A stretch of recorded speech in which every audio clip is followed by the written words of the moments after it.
ಪ್ರತಿಯೊಂದು ರೋಗದಲ್ಲಿ ಪಂಚಕರ್ಮ ಚಿಕಿತ್ಸೆಯು ಪರಿಣಾಮದಾಯಕವಾಗಿದೆ, ಆದರೆ ಉರುಸ್ತಂಭದಲ್ಲಿ ಪಂಚಕರ್ಮವು ವಿರುದ್ಧ ಪರಿಣಾಮವನ್ನು ಹೊಂದಿದೆ. ಹಾಗಾದರೆ ಈ ಒಂದು ವಿಡಿಯೋ ಮೂಲಕ ಉರುಸ್ತಂಭದ ಬಗ್ಗೆ ತಿಳಿದುಕೊಳ್ಳೋಣ ಬನ್ನಿ. ಉರುಸ್ತಂಭ ಅಪರೂಪದ ವೈದ್ಯಕೀಯ ಸಮಸ್ಯೆಯಾಗಿದ್ದು ಪಂಚಕರ್ಮದ ವಿರುದ್ಧವಾಗಿರುವ ಏಕೈಕ ರೋಗವಾಗಿದೆ.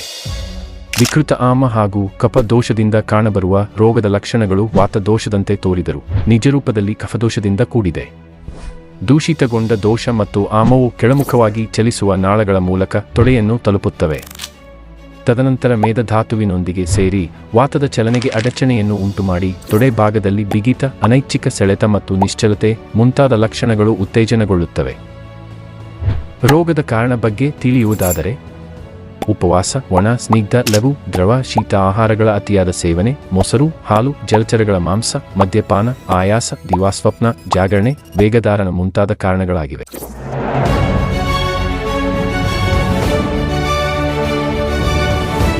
ರೋಗದ ಲಕ್ಷಣಗಳ ಬಗ್ಗೆ ತಿಳಿಯುವುದಾದರೆ ತೊಡೆಯ ಸ್ನಾಯುಗಳ ಆಯಾಸ, ಸುಡುವ ಸಂವೇದನೆಯೊಂದಿಗೆ ನಿರಂತರ ನೋವು, ಪಾದಗಳನ್ನು ನೆಲದ ಮೇಲೆ ಇಡುವಾಗ ನೋವಿನ ಭಾವನೆ, ಶೀತ ಸ್ಪರ್ಶಕ್ಕೆ ಸಂವೇದನಾಶೀಲತೆ, ನಿಲ್ಲಲು ಹಾಗೂ ನಡೆದಾಡುವ ಕಾರ್ಯಗಳ ಮೇಲೆ ನಿಯಂತ್ರಣದ ಕೊರತೆ, ಮೂಳೆ ಮುರಿದು ಹೋಗಿವೆ ಎನ್ನುವ ಅಭಿಭಾವನೆ ಮುಂತಾದ ಲಕ್ಷಣಗಳಾಗಿವೆ.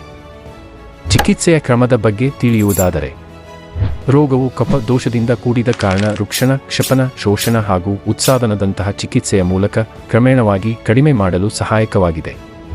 ಪಥ್ಯ ಅಪಥ್ಯದ ಬಗ್ಗೆ ತಿಳಿಯುವುದಾದರೆ ಬಾರ್ಲಿ, ಕಹಿಯಾದ ತರಕಾರಿಗಳು, ಕೋದ್ರವ, ಸಿರಿಧಾನ್ಯಗಳು, ಬೇವು, ಸ್ನುಹಿಷನ್ನಕ, ವಸ್ತುಕದಂಥ ಎಲೆಗಳ ಸೇವನೆ ಮುಂತಾದ ಪಥ್ಯಗಳಾಗಿವೆ ಮತ್ತು ರೋಗಕ್ಕೆ ಕಾರಣವಾದ ಆಹಾರ ವಿಹಾರಗಳು ಅಪಥ್ಯಗಳಾಗಿವೆ. ಮನೆಮದ್ದಿನ ಬಗ್ಗೆ ತಿಳಿಯುವುದಾದರೆ 1 ಲೋಟ ಬೆಚ್ಚಗಿನ ನೀರಿನಲ್ಲಿ 1 ಚಮಚ ತಿಪ್ಪಲಿಯ ಪುಡಿ ಮತ್ತು ಸ್ವಲ್ಪ ಜೇನುತುಪ್ಪ ಬೆರೆಸಿ ಸೇವಿಸತಕ್ಕದ್ದು.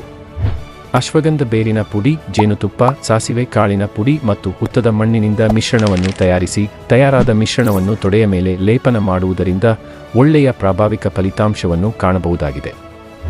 ಮತ್ತೊಂದು ವಿಡಿಯೋದಲ್ಲಿ ಮತ್ತಷ್ಟು ಮಾಹಿತಿಯೊಂದಿಗೆ ಸಿಗೋಣ. ಶುಭ ದಿನ. ಇಂತಿ ನಿಮ್ಮ ಡಾಕ್ಟರ್ ಬ್ಯೂಟ್ಸ್.